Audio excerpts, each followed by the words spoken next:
Why isn't the water in a lake absorbed by the earth? But you have no idea how much time I spent studying to answer this question, so I'll leave it for the end. Silmara, a channel member, asked this question. I answer all member questions here. Are you able to remember all the information you talk about during the videos? Not a chance, Silmara, but I have a technique. I have a little secret. If you pay attention to this video that's happening right now, you'll see that the camera comes close to me and then moves away. For example, right now it's a little farther away. Do you know why I do that? First, the video is more dynamic, faster, interesting, and rhythmic. But there's the advantage that I can pause between one line and another, and the pause gets covered by this cut. When I need to memorize text, I just learn one sentence, then the camera cuts. Iberê, where will you keep the Octobot once it's done? I'd love to see you walking it around USP. Yeah, Kevin, I'll admit we make the same mistake. We also didn't know what to do with the submarine. In the end, we ended up cutting it in half. The cool thing is that the submarine already went for a ride. It was at a book launch. Now it's at an event for the Manual do Mundo notebook we're launching. It also attended Rio 2C, an audiovisual event in Rio de Janeiro. These machines can tour later. And one of the places we're thinking of taking the Octobot is Febrace, which is a Brazilian science and engineering fair that happens in March. Do you know where? At USP. How does the car's rear view mirror work? Why, when we pull the lever, it polarizes? I didn't quite understand what it means to polarize the car's rearview mirror, but in fact, when you pull the lever, the reflection gets weaker. That's important to use at night, especially if someone drives behind you with high beams. That light bounces off the rearview mirror and blinds you. You can't see anything after that. So, you need to have some protection on the rearview mirror to be able to drive at night. And if a car comes up behind you, its reflection is really faint. But how does that work? How can a lever make a mirror's reflection weaker? First, let's look at what's happening in the car. This is the small lever on the rearview mirror, okay? I'll record our view with my phone. So, when you look, I see those cars back there. When I use the little lever, I still see the cars back there, but much weaker. So, here I can see a perfect image, the normal reflection. Here, it's the same reflection, but much weaker. How can I prevent nighttime light from being too dazzling for my eyes? The secret to this is that inside the rearview mirror, we have two things, a mirror and a piece of glass. This is the glass, this is the mirror. So when I have the normal image, it's the mirror that's facing backward. When I tilt the rearview mirror, it shifts so the glass points back and the mirror faces up. If you turn it and look closely, the mirror remains. Now you have to lift up to see the reflection. The glass is still there with a faint reflection, but it's in a different spot. So it's a glass and a mirror. At one point you see through the mirror. When you lift it up, you start seeing through the glass, which also works as a mirror, but it's much weaker. You trade a strong mirror for a weak mirror. Message from Douglas. The video's great. It's cool to see Iberê improving his welding. I have a tip. Here's some criticism. Clean the slag off the metalom. Metalom are those steel bars we used to make the Octobot's chassis with a flap disc. Flap disc is a sander made of layered sandpaper that attaches to a grinder. If possible, apply anti-spatter spray before welding for a better finish and easier cleaning. Douglas, thanks for the tip. Two great things happen with these huge projects. First, we gain new skills. In the submarine, we learned fiberglass and epoxy work. With the Octobot, we learned welding. So now, everything I look at, all the furniture, I want to make out of steel. I want to weld. I want to go around welding everything I see in front of me. The best part is you all participate a lot. I read every comment and learned so much. I keep seeing the mistakes we're making on the submarine. That was super important, and it's important again now. Check out this message. If you have suggestions for improvements, please leave them in the comments. And if you haven't seen our Octobot series yet, which we're making with Petrobras and the federal government, I'm keeping it in the playlist cards, and it's looking great. We're going to build a giant spider robot.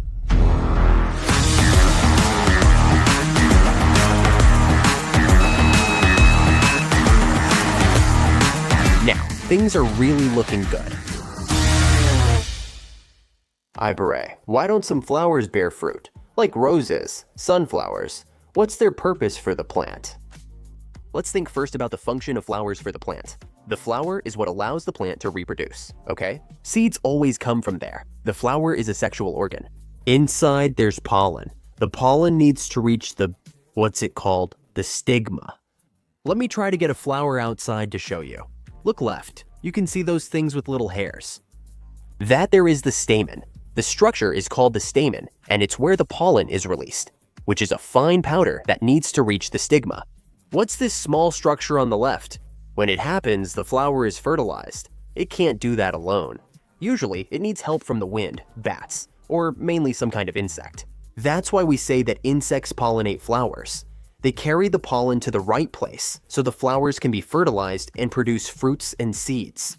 That's why flowers are beautiful. They smell nice and are sometimes a little sweet. It's to attract those creatures so they can pollinate the flowers. Didn't you know that's why flowers are beautiful? I think this video deserves a like. And don't forget to subscribe if you haven't already. Okay. To put it simply, seeds and fruit come from the flower. But why don't sunflowers and roses have that? Who said they don't have it? They do.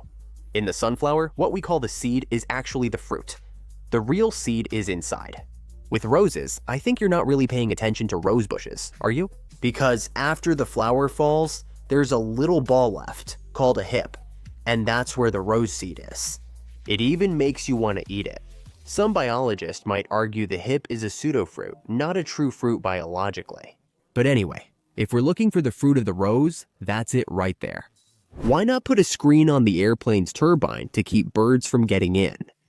I checked it out with Lido from Aviões e Músicas and Fernando from Aero por Trás da Aviação channel, and the answer is great. First of all, there's no way to save the animal.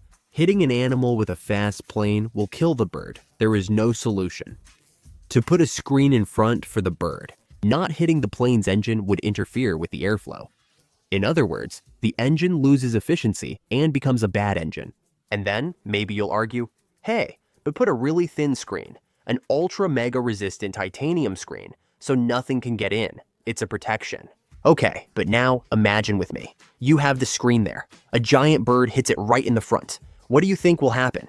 If it hits really hard, the bird can break through the screen, and its pieces will hit the engine. Same thing as if there was no screen, or even worse, it might take a piece of the screen or the whole screen with it. Then, the problem is really serious, right? In the best case scenario, the bird will be splattered right there on the screen, and you know what happens? It blocks the airplane's air intake. In the end, the best solution is an engine that can withstand a bird strike without significant damage. The airplane keeps flying, even after the bird gets shredded inside. Many people will remember the miracle on the Hudson. A plane in New York lost both engines after hitting birds on takeoff, then landed on water. But that's rare. Usually the bird goes in and out and the plane keeps flying. Why doesn't glue stick to the bottle? That's a really good one too. There are many different types of glue. Let's think about white glue first, okay? To stick, it needs to dry, and the bottle doesn't let the glue dry. The glue always stays liquid inside because there's no air moving around in there, right? There's no way to remove the moisture from the glue. Also, the glue bottle's plastic resists white glue, so dried glue clumps at the opening are easy to remove. And then maybe you'll say, wait a minute, isn't super glue different? Super glue is a bit different from white glue. It sticks to more things. It's a much stronger glue. That's true, but super glue needs moisture from the air to work, which isn't present inside the container. It stays liquid in the container, so it doesn't stick. Anyway, just like paints, varnishes, and glues, they need to be exposed to the air to harden, to be able to stick. And that's not going to happen inside the container. And the container will always be made of a material that doesn't go very well with the glue. Otherwise, you'd end up with a wooden container to store wood glue. Is there any reason why you wear your watch on your right wrist? Look, I'll tell you guys that I've pretty much never worn a watch in my life. When I was a kid, I remember my dad gave me a Casio, one of those really simple ones that had a stopwatch and alarm. I used that watch until it broke, and then I only started wearing a watch again now at 40 years old, and I had never thought about that. After your question, I researched and learned most people wear their watch on their left arm. And that's because the watch is usually worn on the non-dominant hand.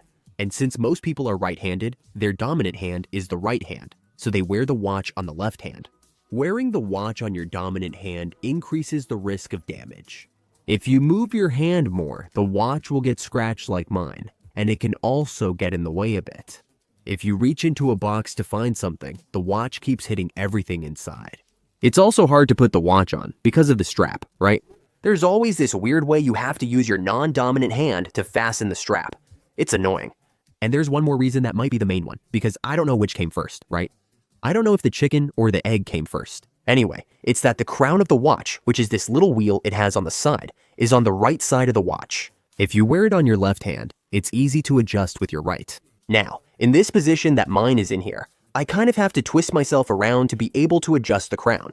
That's why some watches are reversed, letting left-handed people wear them on their right wrist and adjust them with their left hand. That's not my case. I'm right-handed and wear a standard watch on my left hand. And Jansen, who just said behind the camera that my watch has a setting here that lets me flip the screen to put the crown on the other side so I can wear it on my right hand. I didn't know that anyway. But, Iberê, after giving all that explanation and everything, why would you still want to wear the watch on your right hand? It's because I like it, that's all. When are you going to dye that white beard? Dye my beard? Like what color? We should help animals we hit on the street, but how do you do that, and who do you call? We should have a series explaining everyday things, like Servicio de Atendimiento Móvil de Urgencias number, the ambulance number, and their differences. Juan, that's exactly what we're doing in the series we're launching with Mari, called Socorro Mari. We've already covered drowning and dog bites. She just did choking, and yesterday she did fracture. I really think it's one of the best things we've done on Manual do Mundo. If you haven't seen it, check it out. Literally, this series is meant to save your life. And I bet it's really going to save some people's lives. We learned this tip from firefighters while recording that video. If you have any problem, if you're in doubt about who to call, if you don't really know what to do, just call 911. It goes to the COPOM center. At least here in the state of São Paulo, it's COPOM. I don't know how it is in other states, but 190 always works. Officially, to the military police number.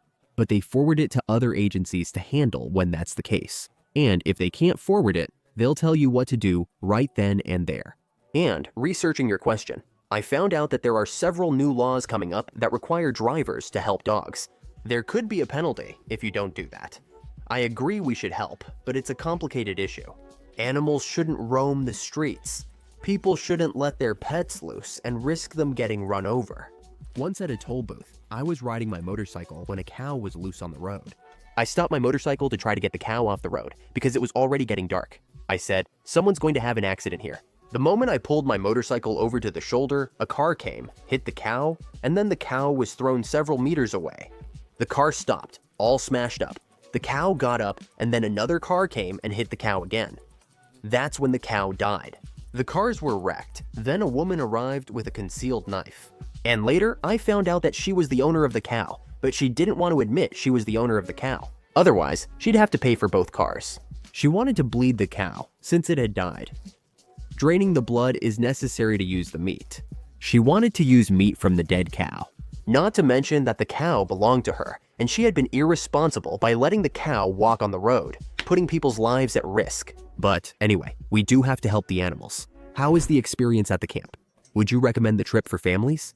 About 15 days ago, I posted it on Instagram. There, I was loading the car with camping gear, going camping with the girls. Me, Mari, Helena, and Melissa. And it was a really cool camping trip. We went camping in Campinas, at a place called Morro das Cabras, an open-air astronomy museum. It was a camping trip to spend the night observing the stars. There was a whole program for the kids to watch the sky and everything. When I was a kid, and later a teenager, I used to go camping as much as I could. We used to build tents from scratch in the woods with tarps and branches. Later, we bought a tent and I started going out with my friends. There were no inflatable mattresses back then. We'd just lay a blanket on the ground and sleep. Those are some of my best childhood memories. Camping with the girls was great, as I believe it teaches things that are hard to learn in daily life. For example, working as a team. Helena and Melissa helped set up the tent, arrange things, inflate and spread out the mattress, and organize food. And it's also a more hostile environment, harder to deal with. There's not as much comfort as there is at home, and that creates a kind of shell for the kids. They become more resilient to life's challenges. I think these are lessons very similar to what we have in scouting, for example. So yes, it's a trip I highly recommend. But the struggle isn't just for the kids, it's for adults too. If you go, remember you'll face challenges there, okay? I'm a big fan. Thanks, Jose. If clouds are made of water, why doesn't the plane get wet when it flies through them? Yes, first of all, a cloud is not water vapor. A cloud is liquid water or even frozen water, just in very tiny droplets up in the sky. I found that a typical cumulus cloud has a density of about 0.5 grams of water per cubic meter. I'm going to add a little food coloring to the water I'm drinking here. This is half a gram of water, okay? That's the water in 1 cubic meter. How big is a cubic meter? It would be about the size of a 1 meter cube, like a die. That's roughly the size. In a cloud about this size, the amount of water you have is about this much. Now you tell me, do you think it's possible to get a plane wet with that amount of water in such a large space? But Iberê, once I was on a plane, it went through a cloud and the plane got wet. Either it was a very dense cloud, which would have a higher density and more water, or you actually went through rain. Janssen, filming, said, "Wait, hold on.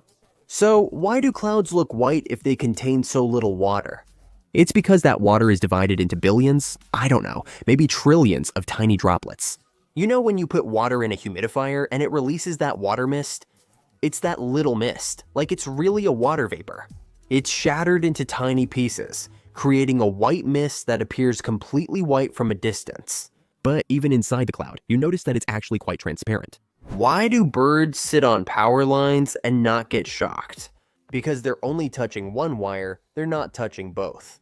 To get shocked, we kind of have to act like a power line. You have to be the wire. You have to carry electricity from one place to another.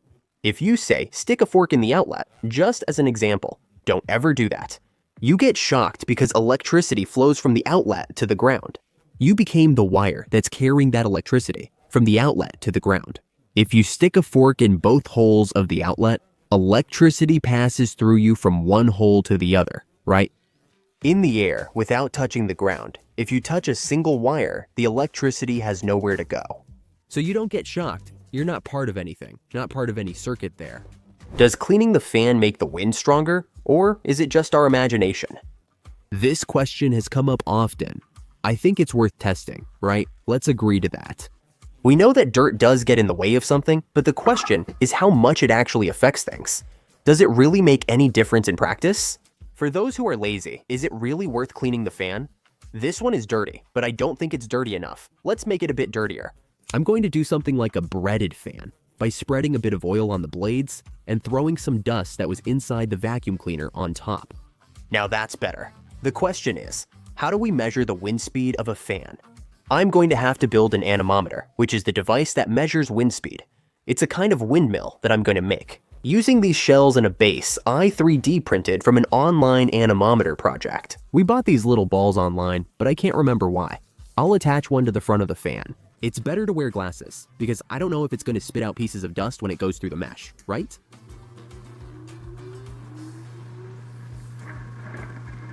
Oh, that's so cute. I need to determine the wind speed, not just make the anemometer spin. For that, I'm going to use this instrument here, which can measure how many times this reflective paper passes in front of it. So I'm going to stick something reflective on one of the cups. And as it spins, I can see how many rotations per minute this thing is making. To convert to kilometers per hour, I need the diameter and then multiply by pi. The circumference here is 60 centimeters. So every time it spins, that's 60 centimeters of wind passing through here.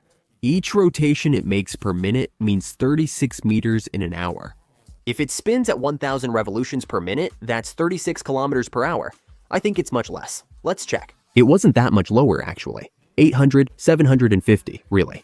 It's reflecting on the little cups. Let's stop, put the sticker on each cup, and I'll divide the value by 3. The average here was 892 revolutions per minute, but I need to divide by 3. Because it's passing 3 times. 3 times gives 297 times 36. That's 10 kilometers per hour, 10.7. Let's clean the fan. I'm keeping everything in place. It's all marked to stay the same. Let's go. It feels like the noise changed. This is a solid measurement. There was a difference. Dirty, 10.7 kilometers per hour, and clean, 10.9 kilometers per hour. I don't think this is what's going to relieve your heat. It's good to clean the fan like this, so it doesn't keep accumulating dust, but it doesn't make a difference. Iberê, silly question. I bet it's not silly. What kind of wax is used to make crayons? The question really isn't silly. Is it made from beeswax, earwax, or waxing wax? No, crayons. It's made of paraffin, the same material as candles. Of course, it's not just paraffin. A pigment, a colored powder, gives the crayon its color. And by the way, it's good for us to know the difference between dye, this here is a dye, and pigment. Dye is something that's soluble, okay? This one, for example, is soluble in water, it's a liquid, and it's used to dye things. It dyes really well. If you put your finger in it, for example, your finger will come out dyed. Pigment is a colored powder, so you use a lot of pigment in paint, in makeup, for example. And the advantage of pigment is that it provides coverage. It covers what's underneath. So if you look closely at my finger here, you can see what's behind my finger, right? You can see what's behind the dye. If there were pigment, maybe not. A thick pigment layer might make it impossible to see. It's good for painting walls and making crayons. And finally, let's get to the question that might have made you click on this video. Why isn't the water in a lake absorbed by the ground? In the sea too, right? Why doesn't it all sink? It's so cool way down at the bottom. If you dig deep enough, you'll find solid rock, a rock that's impermeable, that water can't get through. Sometimes this rock is visible near the surface, but it's usually underground. At the same time, up here where I painted it green, we have our ground here, our soil. If it's not raining, it's pretty much dry. There's a little bit of moisture, but it's dry. But when it rains, the water seeps into the soil and goes down. We say that it moves, it percolates until it reaches this rock, which is solid. When it gets to this rock, there's nowhere else for it to go. This soil becomes saturated with water, meaning it's full and can absorb more. Imagine tiny soil grains with water, not air, filling the gaps between them. This boundary between the soil that's dry and the saturated soil is called the water table. When you dig a well here, you'll find water. The groundwater, like a spring, also comes from this source. So the water reservoirs down there are where we get water from. When there's a well, an artesian well isn't a cave full of water. Actually, it's more like soaked ground. If the soaked ground is near the surface, we'll have a mud flat there. It could be a swamp, it could be a marsh, something like that. And if there's a lot of water accumulating there, we'll have a lake. The lake water stays because rock is beneath it. And even if there's a layer of earth under the lake, a layer of soil, that soil will be soaked because the lake water has already had time to seep in and saturate that soil. And even if it escapes for some reason, the edge of the lake is kind of dry. There's some crack there that the water seeps into. This drawing I made is just a simplified generalization, even with the leakage. If the lake exists, it's because the water coming into this lake is in a greater volume than the water that's escaping. More water enters than leaves through seepage or evaporation. Otherwise, the lake would dry up and not exist. In the sea, it's similar, except the water reaches this high. Down at the bottom, you can have several layers of sand, oil, salt, and so on. But underneath everything, you'll have a rock that water can't get through. In short, this infiltration of water that you see when you pour a bucket of water on the ground only happens here in the soil. Deep down, our planet is impermeable.